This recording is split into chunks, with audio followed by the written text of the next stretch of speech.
The US military told all 5 of them no. Too old, wrong plane, you'll get your men killed. You're a mechanic, not an engineer. Every superior officer said, stop. And yet, Japan felt every single one of them anyway. These are the 5 American pilots who broke every rule, then broke Japan. What Paul "Pappy" Gunn did to a B-25 Mitchell bomber forced North American aviation, one of the most powerful aircraft manufacturers in America, to completely tear apart their production line and rebuild it from scratch around his modifications. He had no engineering degree and no authorization. He wasn't even supposed to be there. Paul Gunn was a retired Navy mechanic who had been running a commercial airline in the Philippines when Japan bombed Pearl Harbor. Within weeks, his wife Clara and their 4 children were imprisoned in a Japanese internment camp in Manila, while Gunn was conscripted into the Army Air Forces and shipped to Brisbane, Australia. Separated from his family, with no way of knowing if they were alive, he did the only thing a man like Gunn knew how to do. He got to work. What the military got back from that workshop was something no procurement process, no engineering department, and no weapons development program could have produced. Because what Gunn had wasn't a degree, it was instinct. And in the summer of 1942, that instinct started building the weapon that would win the Pacific. He began on A-20 Havoc bombers, stripping 8 50 caliber machine guns from wrecked fighters and welding them directly into the nose. No written orders, no engineering review, no authorization. When Wright Field's engineers finally discovered what he'd built, they didn't congratulate him. They formally ordered every modified aircraft grounded, declaring the modifications structurally unsound and the planes unfit to fly. But General George Kenney was in Washington when the order landed on his desk, and he walked into the room where the engineers sat waiting to explain themselves and told them that 12 of those impossible A-20 Havocs had just destroyed a Japanese convoy. The room went quiet. The grounding order disappeared. Gunn moved on to B-25 Mitchell bombers, and the results became something else entirely.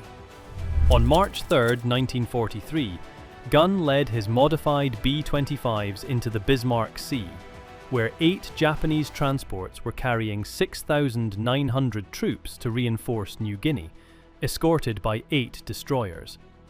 The B-25s came in at mast height, so low that Japanese anti-aircraft crews couldn't depress their guns far enough to track them. Gunn's forward-firing machine guns swept the deck clean before a single crew member could respond, and then the bombs arrived straight into the hull below the waterline. 2 simultaneous threats with no defense against either. Of the 6,900 soldiers who boarded at Rabaul, only 820 reached their destination. Every transport was sunk. 4 destroyers destroyed. Japan's own official history identified that single engagement as the moment they permanently lost the strategic initiative in the Southwest Pacific. Every mission Gunn flew was personal. His wife and children were still behind Japanese wire in Manila, and every ship that went down brought the end of the war one calculation closer. He took 9 Purple Hearts and never once stopped volunteering. His family was finally liberated in February 1945, 3 years after their capture. North American Aviation built 5,000 B-25 Strafer variants from his unauthorized modifications. They sank an estimated 800 Japanese ships. A mechanic from Arkansas rewrote the Pacific War, and the engineers who called it impossible built the production line anyway. But Gunn's war was won in a workshop. The next pilot had to win his in the sky, and the Marines told him he was already too old to try. What Joe Foss did to the Japanese air campaign over Guadalcanal in 63 days should have been statistically impossible. Flying an F-4F Wildcat, an aircraft so outclassed by Japan's Zero fighter in speed, climb rate and maneuverability that American pilots had been quietly told not to engage it in a straight fight, he shot down 26 enemy aircraft and tied a record that had stood since the First World War. The Marine Corps Evaluation Board had told him he was too old to attempt any of it. He was 26. Foss grew up on a farm in Sioux Falls, South Dakota, paid $65 for his first flying lessons working a service station job, and hitchhiked to Minneapolis to enlist because he couldn't afford the bus fare. By the time he earned his naval aviator wings at Pensacola, the Marine Corps Evaluation Board had already made their decision. At 26, Foss was past optimal age for frontline fighter combat and would be redirected to photo reconnaissance instead. But Foss campaigned so persistently against the ruling that command eventually relented, reassigning him to VMF 121 purely to silence him.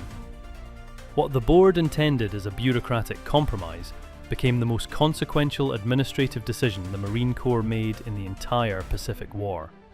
Because what Foss carried into that cockpit wasn't something any evaluation board could measure. It was instinct.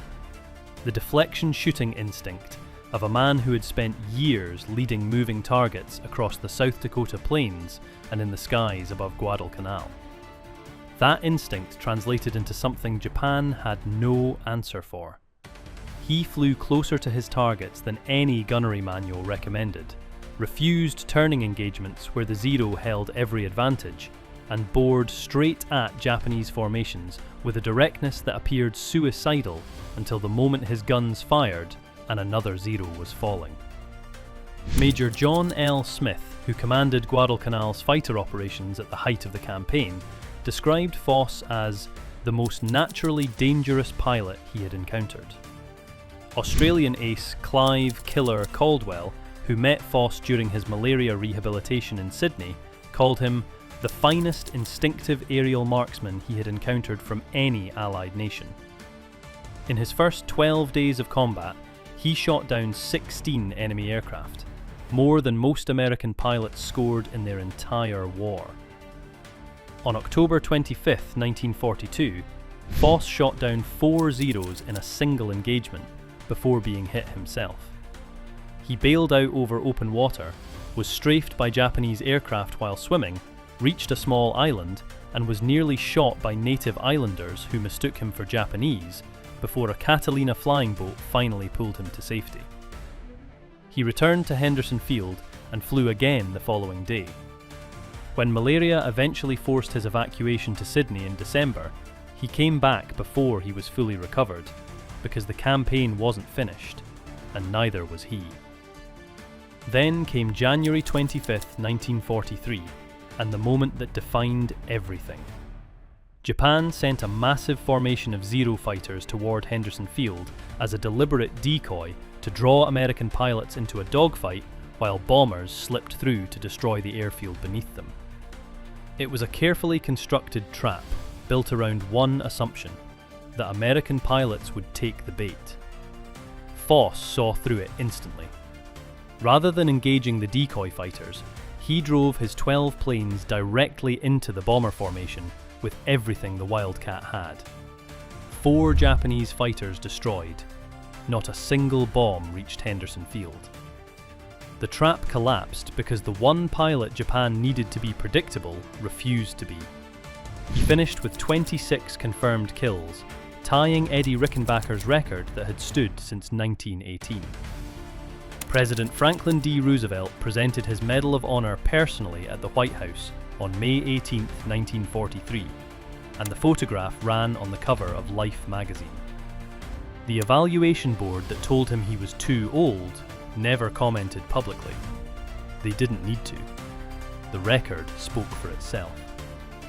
Foss won his war in the open sky, outnumbered and outgunned on instinct alone. The next pilot couldn't even get a plane, so he stole one. By the time Gregory Pappy Boyington climbed into a Vought F4U Corsair for the last time over Rabaul on January 3rd, 1944, the Japanese knew exactly who was coming, because he had been taunting them by name over open radio frequencies for months. They scrambled 20 Zero fighters to meet him, What followed cost Boyington his freedom for 20 months, and cost Japan something it could never replace: the pilots it sent to bring him down, and the air campaign over Rabaul that collapsed without them. Boyington hadn't arrived at that cockpit through conventional channels. He had resigned his Marine commission in 1941 to fly as a paid mercenary with the American volunteer group, the Flying Tigers, in Burma and China, travelling on a passport that listed his occupation as member of the clergy. When he returned to the United States in 1942 and sought re-enlistment in the Marine Corps, the institution that had once commissioned him wanted nothing to do with him. So he lied. He exaggerated his Flying Tigers kill count to meet the combat experience threshold for recommissioning, a falsification that could have ended his career permanently had anyone looked closely enough. Nobody did, and the Marine Corps got back something it hadn't bargained for. What Boyington built from VMF 214 was the living refutation of every assumption the military held about what made a fighter squadron effective. His black sheep were misfits, pilots who had been passed over, reassigned, or actively avoided by every other command in the Pacific. Boyington took them anyway, because they were the only ones who would fly with him, and he was the only commander who wouldn't judge them for what they'd been told they were. Major Stan Bailey, who co-founded the Black Sheep alongside Boyington, described him simply as the finest natural fighter pilot he had ever encountered. In 84 days of continuous combat over Bougainville and Rabaul, the Black Sheep destroyed 94 confirmed enemy aircraft, 35 probable kills, and 21 more on the ground. 203 enemy aircraft in total. No other Marine fighter squadron deployed to the Pacific during the same period came close. Then came January 3rd, 1944, and the mission that closed the loop on everything Boyington had built. He was within one kill of breaking Eddie Rickenbacker's record of 26 aerial victories, a record that had stood for 26 years, and the entire American press was tracking it. Over Rabaul's Simpson Harbour, the most heavily defended airspace in the South Pacific, Boyington shot down his 26th confirmed aircraft and tied the record. Seconds later, cannon fire tore through his Corsair. He flipped the aircraft inverted, bailed out at low altitude, and hit the water with a broken ankle and multiple gunshot wounds. A Japanese submarine surfaced and pulled him out. They knew exactly who he was. While Boyington was beaten and interrogated daily in Japanese captivity, the Marine Corps awarded his Medal of Honor to his ghost. President Roosevelt signed it. It sat waiting for a recipient who was alive the entire time, surviving on the same defiance that had built the Black Sheep from nothing. He was liberated in August 1945, walked off a transport ship, and took the medal from President Harry Truman's hands in person. Time magazine described his return as back from the grave. Boyington described it differently, with the same bluntness that had defined every decision he'd ever made. Show me a hero, and I'll show you a bum. The next pilot didn't need a squadron. He needed one plane, and the Army had condemned it for spare parts. The United States Army Air Forces had a word for the aircraft J. Zeamer Jr. claimed as his own in the spring of 1943. Condemned. The B-17E, numbered 41-2666, had been stripped of usable parts, declared a maintenance liability, and left to rot on a hard stand in Port Moresby, Papua New Guinea, because no crew wanted it and no commander would authorise its repair. Zeamer took it anyway, because no one else would fly with him either, and a condemned plane and a crew of misfits turned out to be exactly the combination the Pacific War needed. Zeamer hadn't arrived at that hard stand through conventional channels.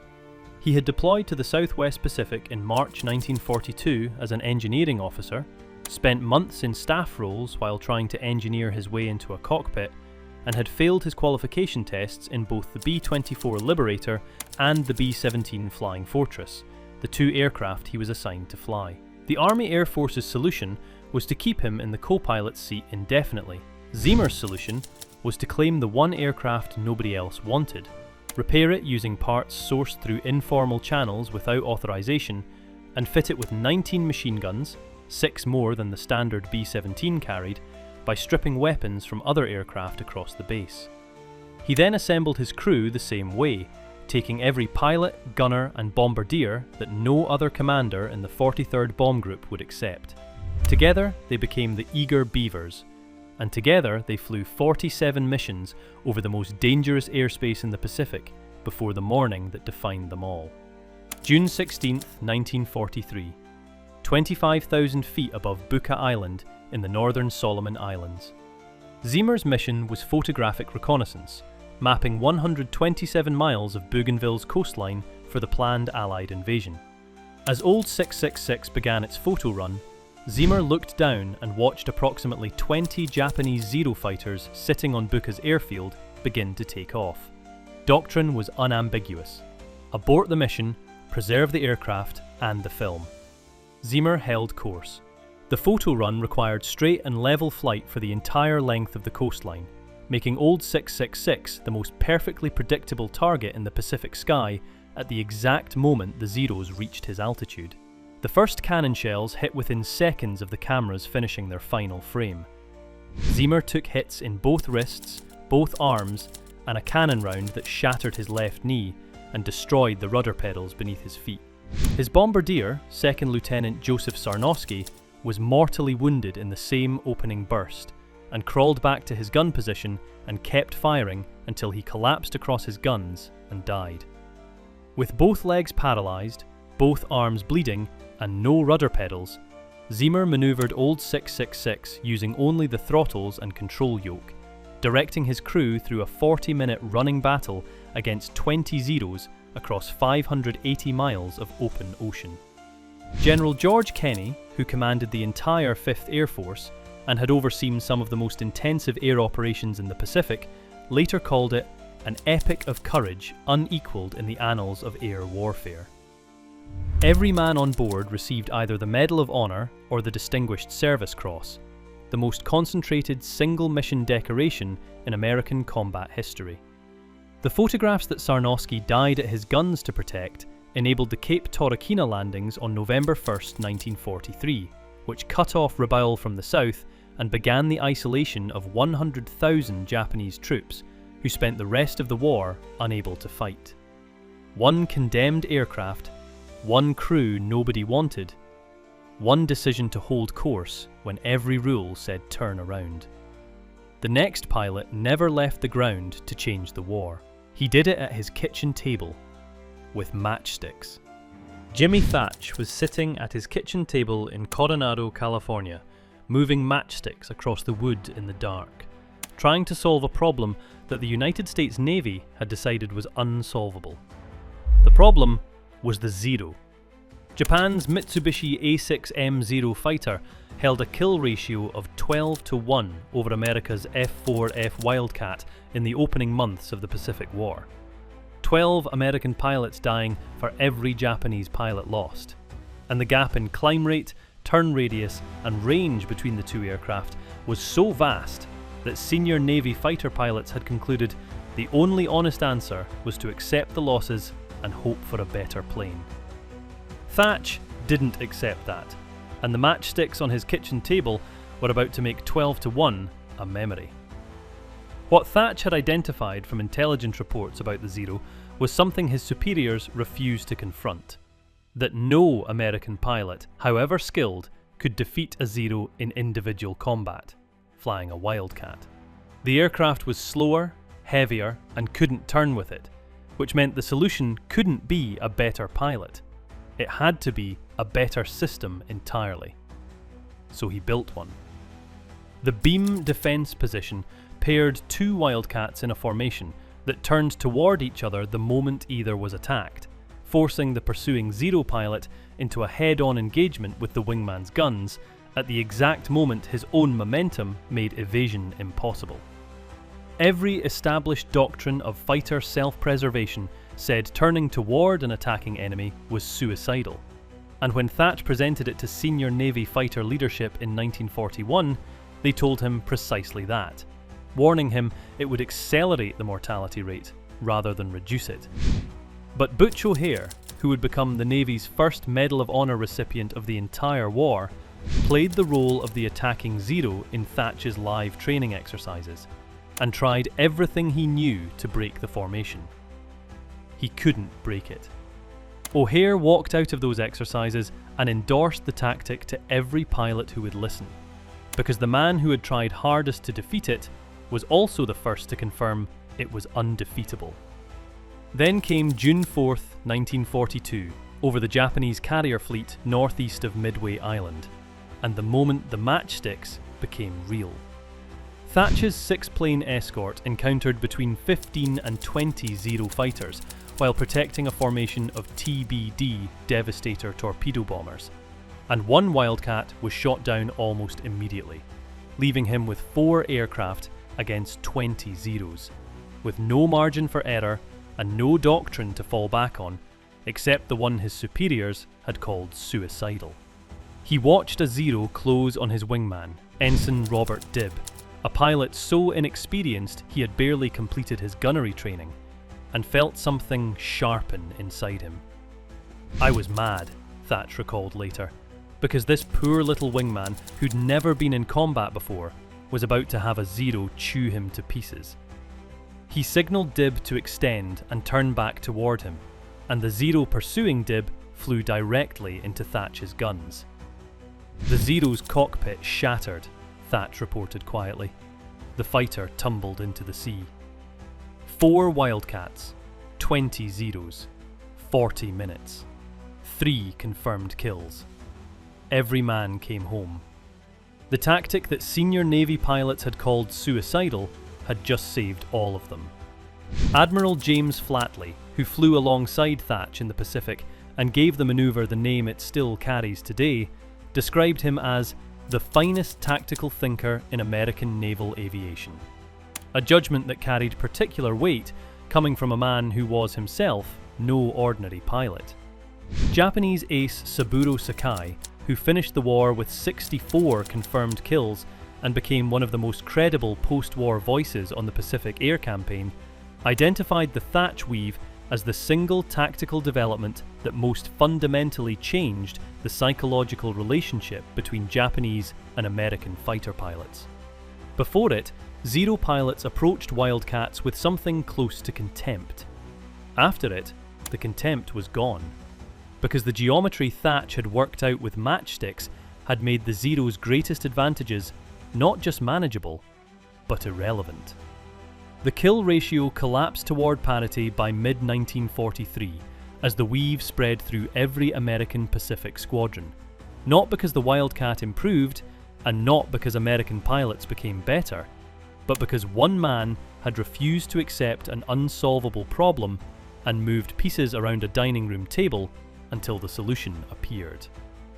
The United States Navy named a guided missile frigate USS Thach in his honour. The Thach weave remains current doctrine in modern jet fighter combat to this day. Invented in a dining room in 1941. Still taught by the Pentagon in the 21st century. Japan built the Zero with years of industrial investment and the finest aeronautical engineers in Asia. A schoolteacher's son from Arkansas unmade it with matchsticks. 5 pilots, every rule broken. One empire finished.